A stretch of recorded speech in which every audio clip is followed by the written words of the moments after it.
Welcome to Sound Values, powered in part by LSA Burger and Classic of Denton. Folks, thank you for tuning in live with us tonight on DentonRadio.com. It is Halloween, everybody. The people are out there getting our candy. I've seen some spooky costumes already. We are coming at you live from the beautiful Discover Denton Welcome Center on the chilly Denton Town Square tonight. I've got the man, the myth, the legend, the king of the strings right here, Leoncarlo. What's up, my man? How are you doing? I'm good, man. Awesome, Super dude. kind of you. Oh, hey, it comes with the name. Oh.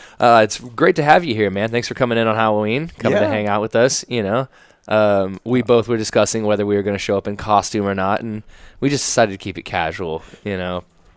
I thought maybe, I didn't want to scare anybody away. Yeah, exactly. I figured the face was enough, That's why I do the radio thing, face for the radio.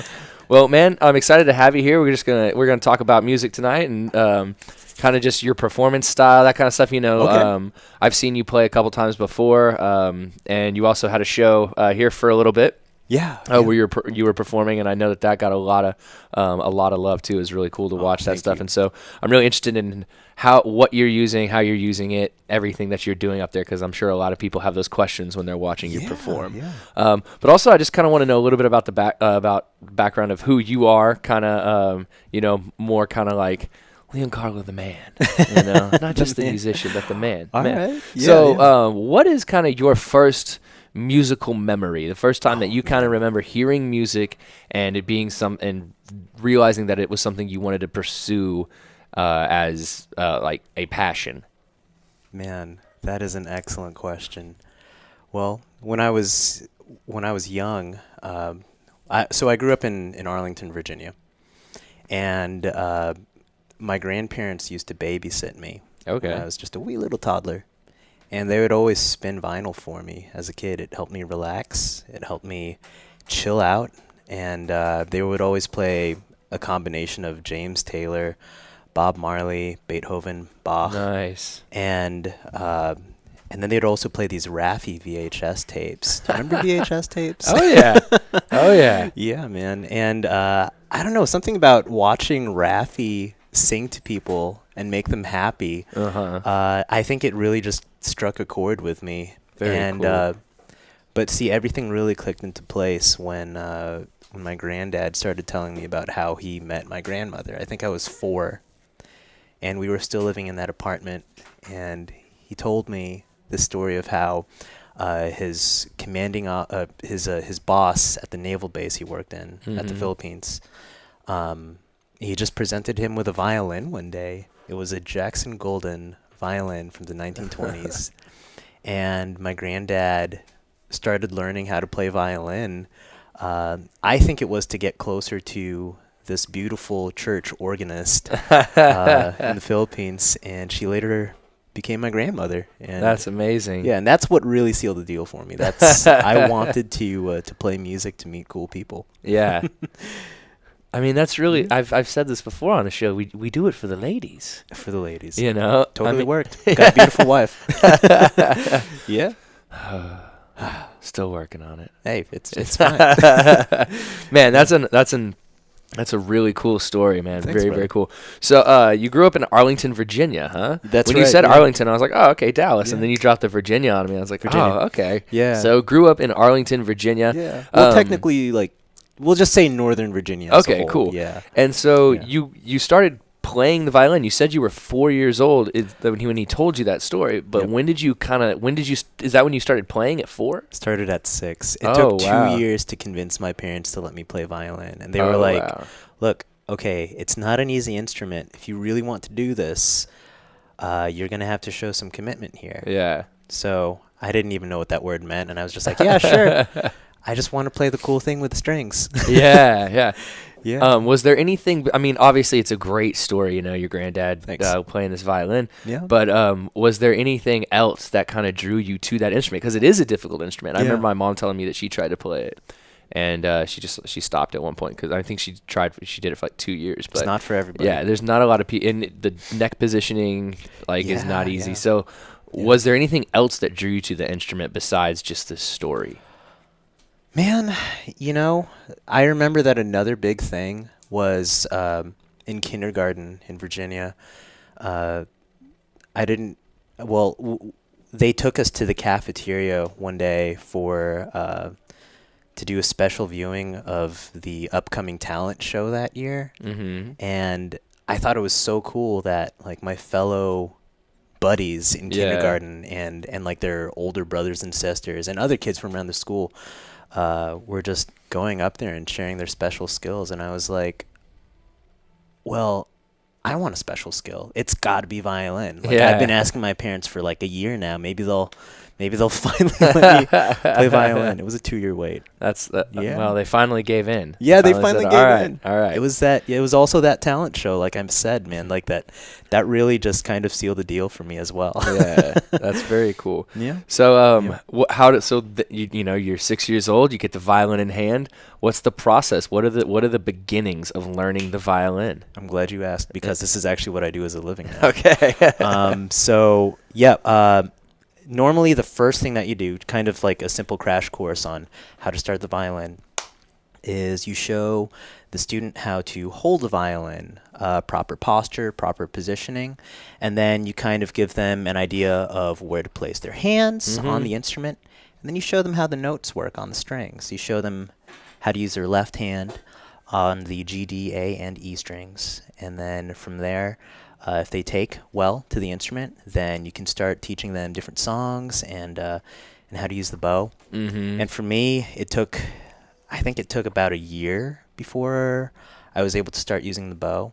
Oh, wow. It was a little bit of a slow start for me. Mm-hmm. Some kids get it like that, but or was it a slow start? I don't know. That was more than 2 decades ago. Yeah. Man. So that process of learning to use the bow. Mm-hmm.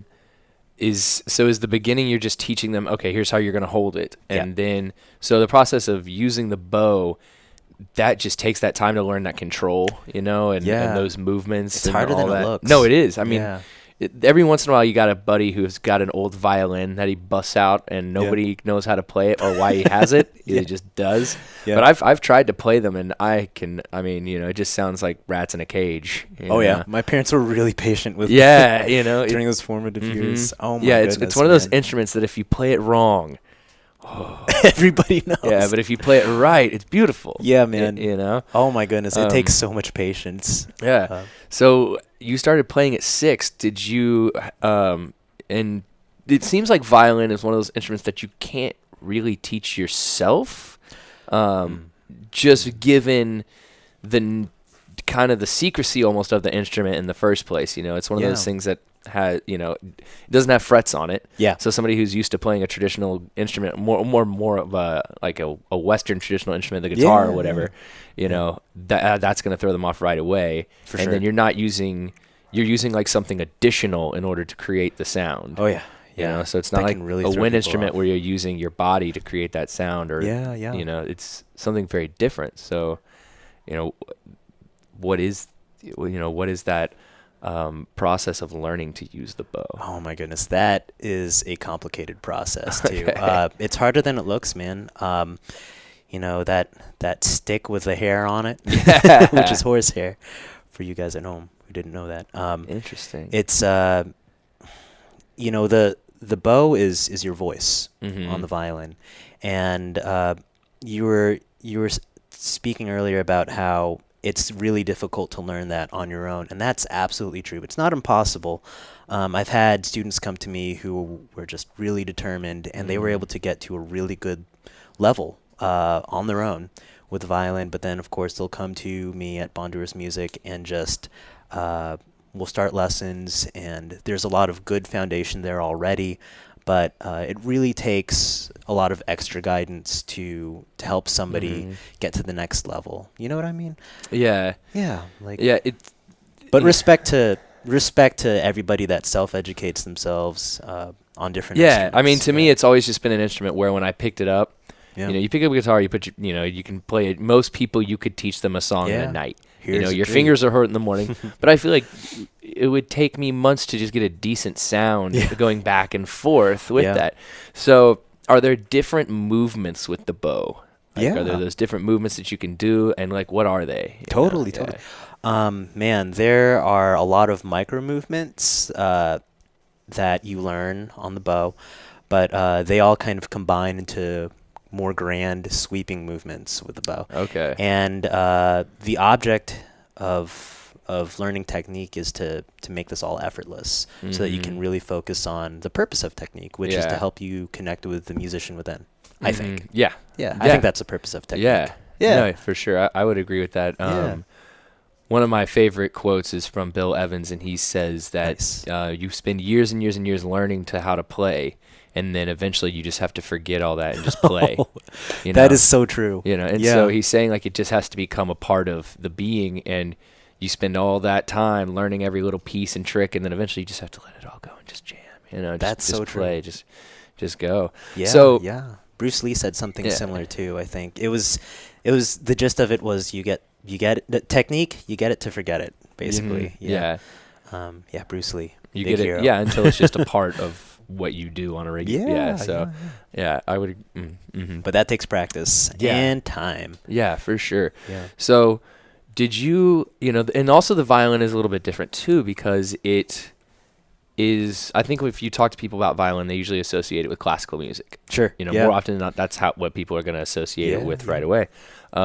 So you didn't see like a lot of rock bands or things using the violin primarily. Exactly. And so what kind of music were you playing growing up?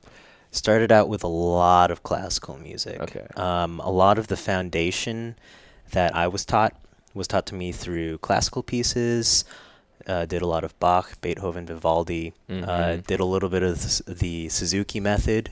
What is that? That is a method of teaching people instruments that there's some controversy behind it, but essentially it's you're taking the language centers in a person's mind or brain, and you're helping connect those to music. So it's a lot of listening and then trying to imitate what you've heard. And there's that's great because so much of music is listening. Some of the controversy in a nutshell is that in doing that, you miss out on fundamental techniques. Yeah, the classical world is weird, man, because people just get really hard into how much technique you have and such. Yeah. But did your parents listen to a lot of classical, or what kind of music was there being played in the household when you were growing up? Oh man, well, besides like the Bob Marley and stuff, Bob Marley is one of my favorites. Yeah, for sure. There was a lot of it's good for any moment. I think so. Yeah, I'd agree. Yep. Man, yeah, Bob Marley and the Wailers. That was such an important musical group when I was growing up. Oh yeah. But there was also a whole ton of Pink Floyd. My dad was really into Pink Floyd, and there was a lot of Led Zeppelin and a lot of Chicago. My mom had this huge stack of vinyl that I was allowed to just go through and absorb from. Very nice. Yeah, but I didn't really get into all of that until I was about in middle school. Boy, there is a really interesting costume out there. I got really distracted. Oh, man. It's that beautiful. would have It's like distracted me, too. a puppet horse. Pretty thing. neat. Yeah, it's a skeleton puppet horse. I'm so sorry about that. No, I'm glad you told me, because that was cool. It's an interesting day tonight. yeah. I mean, it's wild out there on the Yeah, streets, yeah. man. There's Supermans, Batmans, Spider-Mans all over the place. I don't know what's going on. During Halloween, my mom had this one vinyl that was just sound effects, and I think that also kind of inspired me to later on figure out how to use different sounds in the music that I make. Yeah, for sure. And today, actually, in 1967, Monster Mash was released. Are you kidding? I know. I learned it today. It was on the Wow. radio. They were talking about it. I was amazed. Monster Mash. Yeah. Oh gosh, that song's. It's kind of obnoxious, honestly. A little bit. I don't know. Yeah, apparently the guy went on to join the B-52s. That's a good It fit. makes sense. Wow. Yeah, I the things that you learn just listening to the radio on drives. I was like, oh, okay. It was like today, on this day in history.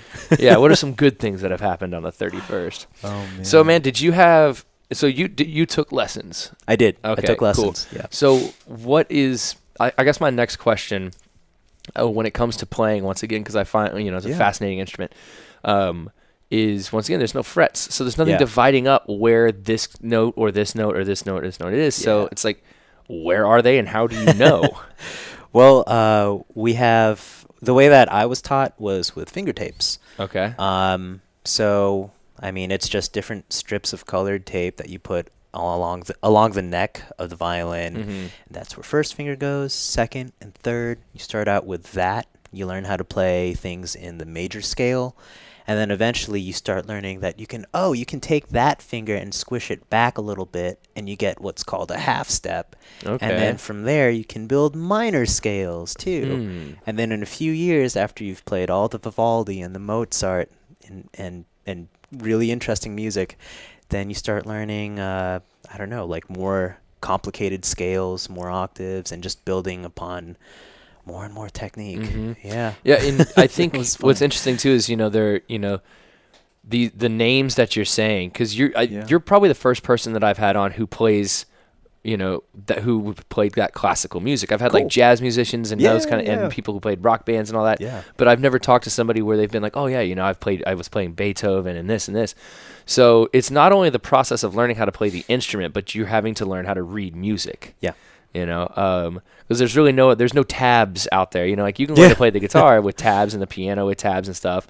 You can even watch people play the piano, but I don't feel like the violin, to me, like I said, it's a mysterious instrument. It just seems Yeah. like one of those instruments where like you can't just pick it up and start playing it, and so you have your little pieces of tape.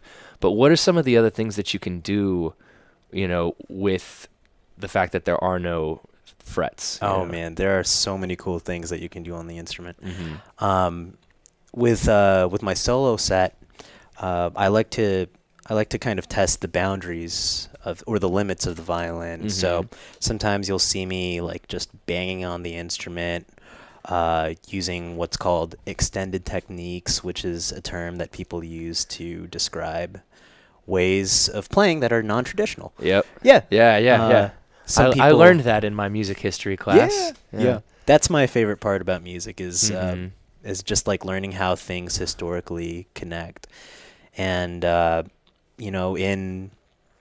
would say like by the 1900s there were a lot of composers just experimenting with these extended techniques and Oh, trying yeah. to not just with the violin but on many other instruments too, and then eventually electronic mediums. And 1900s, very interesting. Anytime I hear that term, extended technique, I just think John Cage. Yeah, man. And Yeah. the what was it, like 4 minutes and 44 seconds? Is that 33. what- Yeah. Yeah, 433. Yeah. That song right there, that piece of music, Yeah, if you yeah. will, Piece. that and just the way that he would put like nails and stuff in the piano to Yeah, get all man. these different sounds. One So- of my favorite artists right now is this guy named Hauschka. Okay. I think he's German. The name sounds German. Hauschka. Yeah. But he takes he takes this prepared piano idea Mm-hmm. and he creates music that sounds electronic. I mean, it's cyclic and it's so interesting. He gets these different timbres Yeah. from like ping pong balls and Nice. drill bits and what are those called? Ebows, I think, on guitar. Like you hold it up to the guitar and then it just creates a long sustained tone. But he uses those on the piano strings. and Nice. yeah, you got to check him out. Yeah, that's really cool. Yeah. So so interesting. I like how you said, how it like the historical connection. Yeah. So do you know some history of the violin? Like, Sure. okay, so Yeah. where's like one of the first places? Because I was a history guy, so I'm Okay. interested. Is like where does the violin come from? Oh, Where do we man. have some origins here? I will do my best. Yeah. And if I'm wrong, I would love to know. Okay. And is there going to be like a comment section in this video? Yeah, it's quite possible. Okay, excellent. Well, here we go.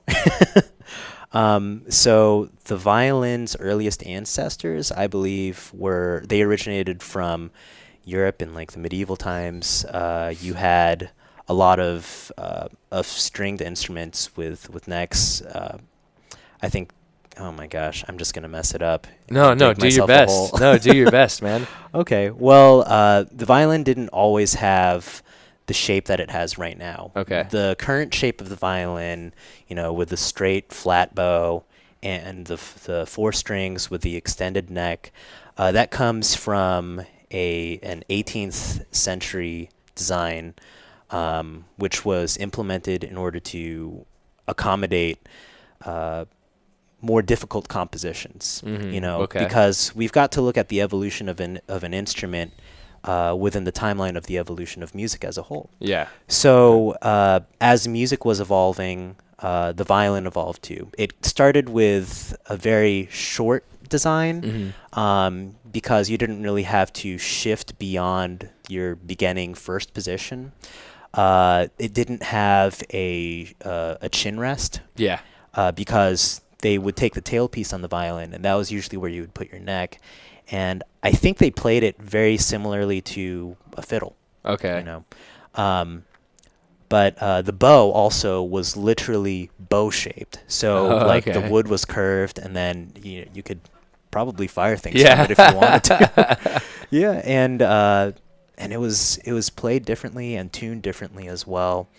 And as music evolved, so did the violin to accommodate more trickier pieces. That's very cool.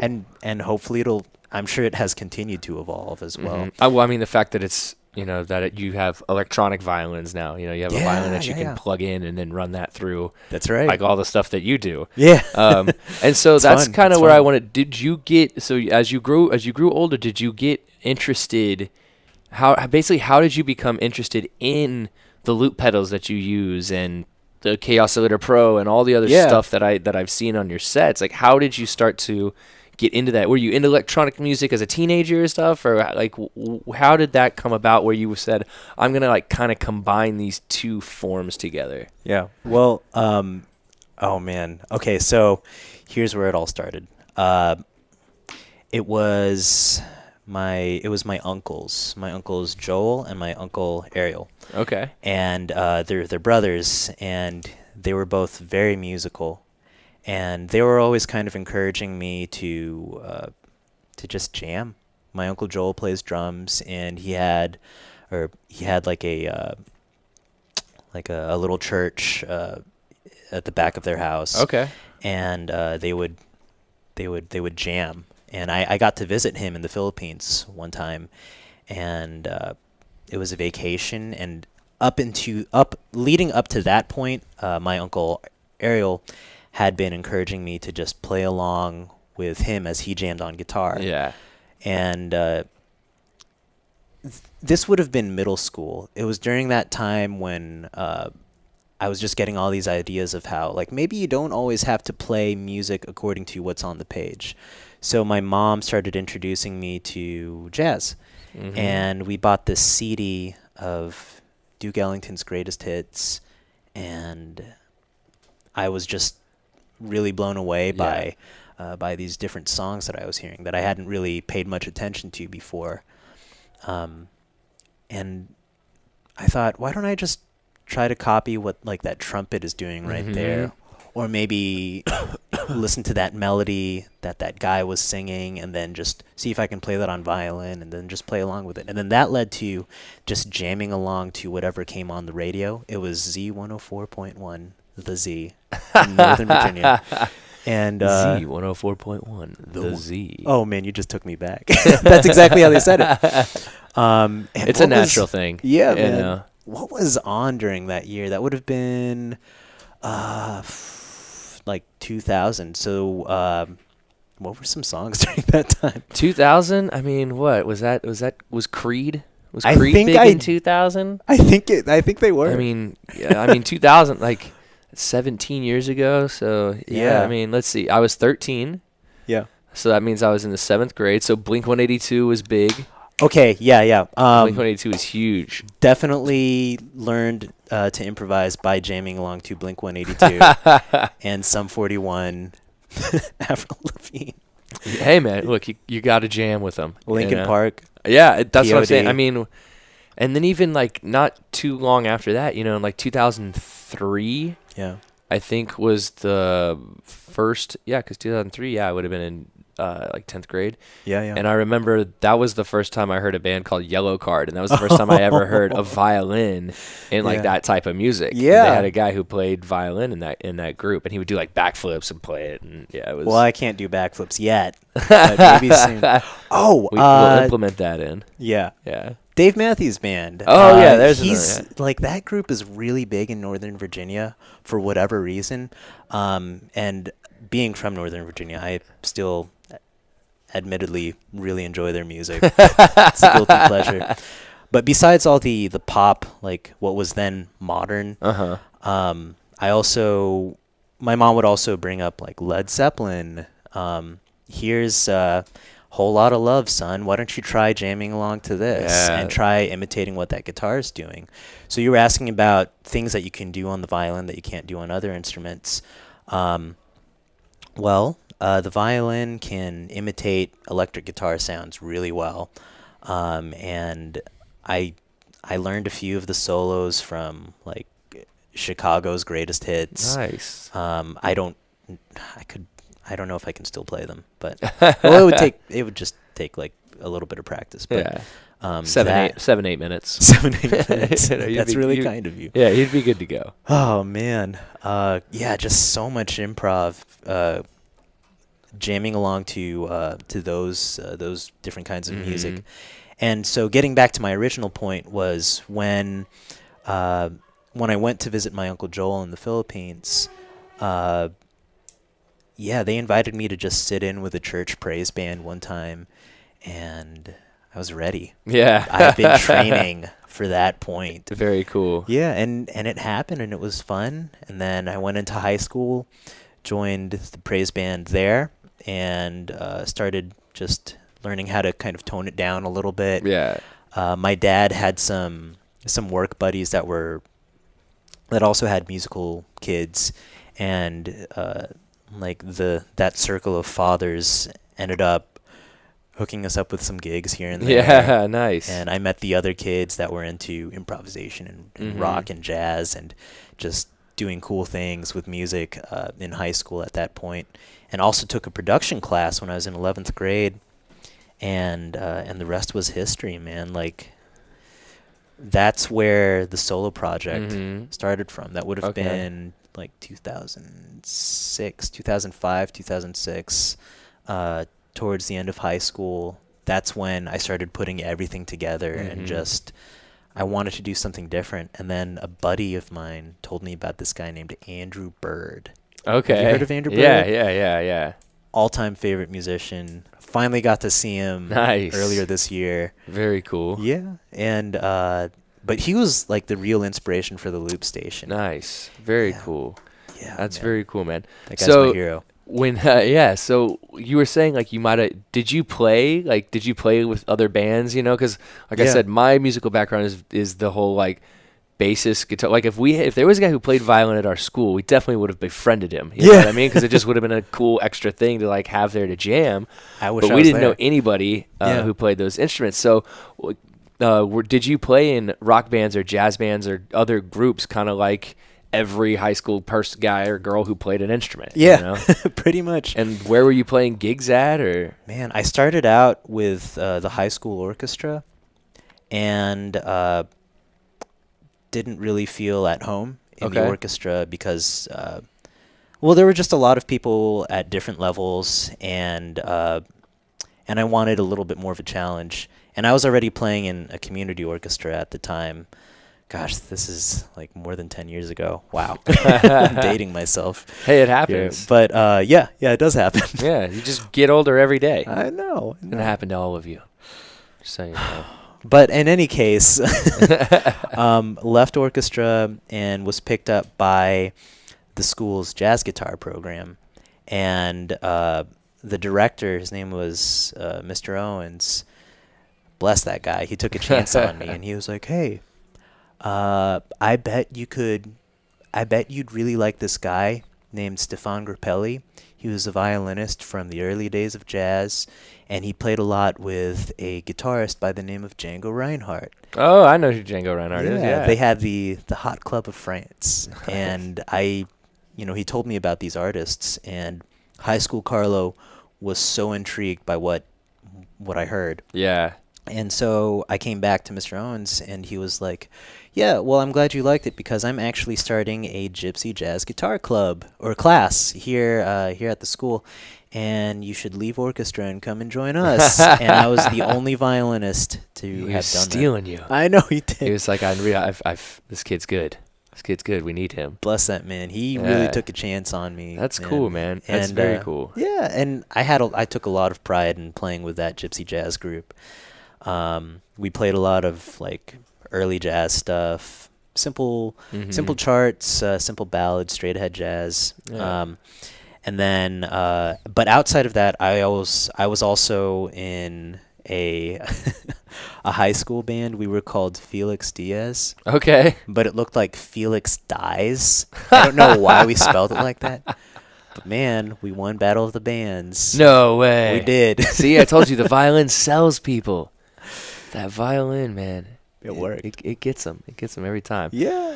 So yeah, man. Now I'm very curious about the rig, the setup that you use. Yeah. What all do you have going on up there?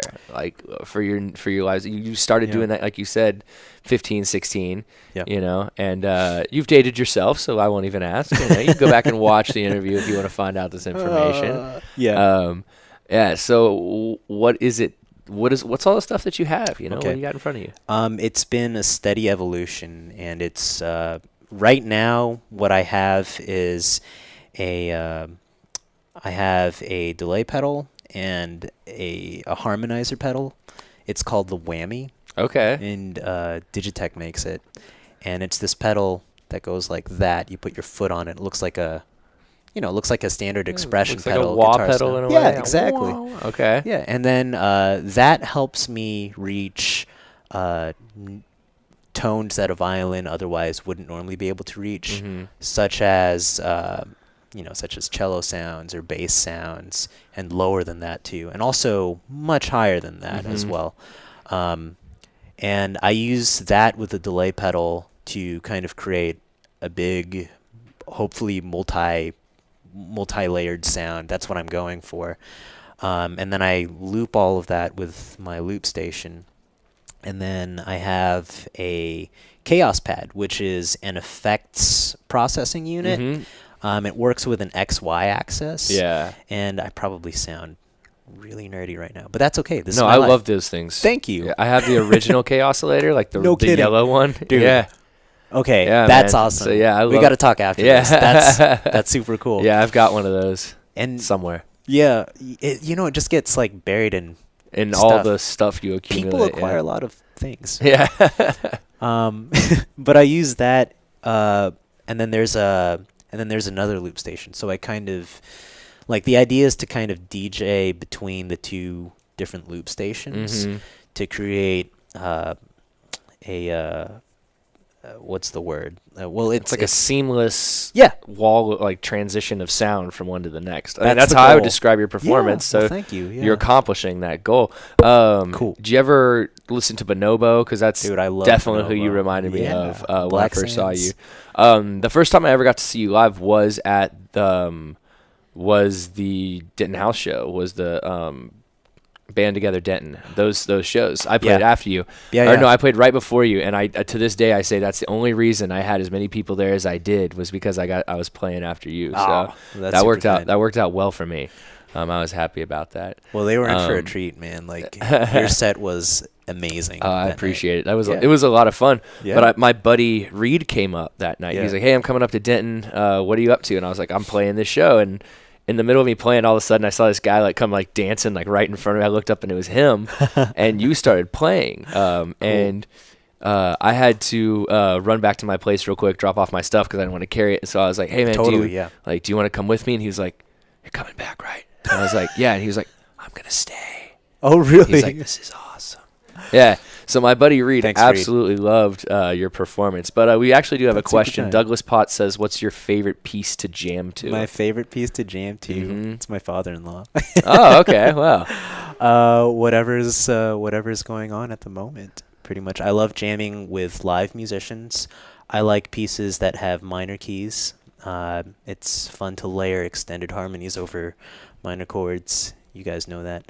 And yeah, right now, favorite piece to jam to. It's oof, all of me. Yeah. All of me. Why not take all of me? Okay, so who's that by? I don't know. I don't remember, but it's in the real book. I've got the 6th edition. Bust it out at gigs and watch the tips rain in. Yeah. Yeah, you were at you played at the that gig that we did down at Dan's. What was it? The Radiohead? Yeah, the show? Radiohead.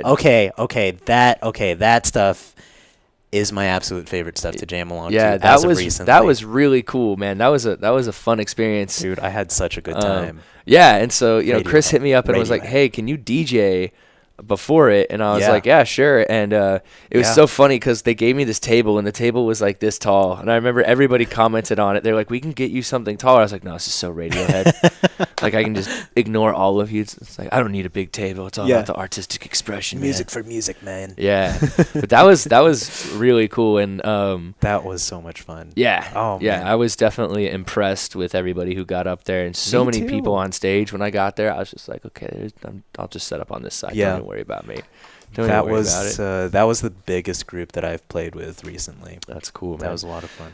And so you've got all that stuff going on Yeah. up there on stage, and you've got all the loops and everything, and you have a computer up there, right? As of lately, yes, I do have a computer. What are now. you running on that? I'm just running Logic. Okay, Yeah. very cool. Yeah. Right on, man. But I'd really like to get into Ableton Yeah. more. A lot of my favorite artists use it, including you, right? Yeah, I you use it, Ableton? yeah. Yeah. Yep. Flying Lotus was one of my, or is actually Yeah. is one of my all-time favorite musicians. Mhm. And when that guy produces, it's usually through Ableton Live. Mhm. And yeah, I can't seem to get my hands on a product key. Yeah. the thing But- the thing that is awesome about Ableton is Yeah. it's built for being able to be used as a performance tool. Yeah. And you can also produce on it. It's got 2 different views that you can switch back and forth It's so from. brilliant. But I tell people too, it's all about like the sounds. The beginning is within the sounds, and then Ableton is the tool that you can use to start to express those sounds live. Yeah. And do a lot more than because it's not just you. You can loop this. Oh, I can turn this down, then I can use this and this and this. So yeah, I always encourage people. I'm like, if you want to be a producer, you can use Logic or Fruit Loops. Yeah. But then you're going to need to buy a mixer, Yeah. if that's what you're going to want to do. I usually just encourage people to go with Ableton because it's both in one, and you can buy so much. Like you buy an Ableton performance controller, it connects right to it, like mine with Yeah. the 40 pads on it, and it just boom works right away. What's that? What is their specialized controller called again? That's like the Mine is the APC touch? 40. Okay, yeah. So they have the push. push. They have the push. The push. So yeah, you have the Novation, which has the push, and Oh, then man. Akai, which is the one I have, is the APC 40 MK2. So they're a little bit different, as Yeah. where the push is to be more of a performance, and the APC is more of a mixing tool. Okay. Yeah. Okay. So instead of me playing drum beats, I'll trigger stuff with it and all that. That's brilliant, man. yeah. I love watching you play, and I love watching people using those different kinds of controllers. Too. Yeah, they're a lot of fun, man, and yeah. just the way that it's allowed for people who play the violin or can play the guitar or anything, it's allowed them to just they can be by themselves and be an entire band all of a sudden. It's pretty amazing. It's- The music that you produce, man, is so beyond my scope of knowledge. Oh, thanks, Where I'm man. just like, wait, what? What's he doing up there? And it's just these layers, and these they swoop in and out, and Thanks. and then you'll play it, you'll pluck on it too, which I also find that's another technique. Yeah, we've talked yeah. about technique quite a bit Extended tonight. technique. Yeah, some extended technique. Yeah. So we've got about 5 minutes left, man. Oh, here. already? Oh my I gosh, know. yeah. I know. It flies by, That was dude. quick. Every single time. I know. Wow. It's always like, what are we going to talk about for 50 Yeah. minutes? Well, we will. It always comes pretty quickly. Yeah. So I know that you said that you've kind of been working on some music. Yeah. Do you have any places that you're maybe performing with people or playing, other music? Is there anywhere yeah. if people wanted to come see you, where could they go? Okay. Well, I have an upcoming show. I have a few upcoming shows this month. One is at Steve's Wine Bar on the 21st. I have another one, and that's going to be kind of a more intimate show. Mm-hmm. But another show that I'm doing this month is at Andy's. Okay. Yeah, good old Denton venue, Andy's. Yeah. And that's going to be an interesting one because I've been working to add more musicians to the set as well. In studying or in producing music as a solo artist, you encounter a lot of difficulties because there's a lot of internal monologue or internal dialogue, I guess, because there's a lot of I found myself just conflicted over whether or not to execute certain ideas, and when you have another partner with you on stage, it just creates this interesting live dynamic, and I'm going to be jamming with my good friend Matt Young. Nice. On that day, the 17th at Andy's. It's for an album release. It's Jessica Curran's album release. She's coming back from... Oh, yeah, I'm interviewing her in November. Awesome. Yeah. She seems really sweet. We have never met. Me neither. Yeah. Haven't even spoken to her yet. First time we will, she'll be right here. Awesome. That's good. We've exchanged a few words on Facebook. She's like, hey, you're interviewing me. Yes, I am. All right. Thumbs up emoji. Yeah. Sweet, dude. Right on, man. Okay, so that's really, man, it's been such a good time talking to you, man. Like, I've learned a lot. I had a lot of questions, my pleasure, I could talk man. for 2 hours, I know. if we only had the time. So, one of the final questions that I got to ask you, man, and Sure. I ask everybody this, all right? What is your favorite snack? What's your snack of choice, man? Oh, man, that is a loaded question. My gosh. I love anything with peanut butter in it. Okay. I kind of have a problem. I will eat peanut butter straight from a jar if given the opportunity. If no one's watching, I'm eating it straight from the jar. When the wife leaves, I'm crushing peanut butter. And then she comes back and it's like, what are you doing? Yeah. Oh, man, yeah. I can get into some peanut butter, my friend. Man, I have an obsession with peanut butter filled pretzels. You're a good man. That is like, the right snack. It is. Every time I go to Kroger, it's like a bag of them. They're like $1.89. I can't help it. I've got to get one. Dude. And then it just, They're so good. I know. It's an addiction, though. It's a problem. I don't know. I don't know if it's just peanut butter in those things. Did you go to the state fair this year? No, I did not. I didn't have time. Oh, I didn't go because I'm sure there was all kinds of fried treats. There were no peanut butter fried treats, though, unfortunately. What? Yeah, I think that... On earth? I know. People backing out of the peanut butter game?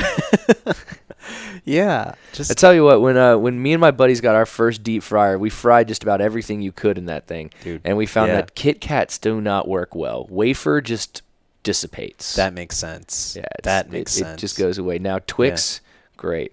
Peanut butter cups, awesome. Oh, yeah. The trick, too, is to freeze them before you do it. That's smart. Yeah. That's really smart. And then the Snickers is delicious. Can't get enough, man. Oh, well, man. dude, it's been a pleasure having you on the show once again. Ladies and gentlemen, this is Leoncarlo right here, a peanut butter connoisseur and also a master of the strings, ladies and gentlemen.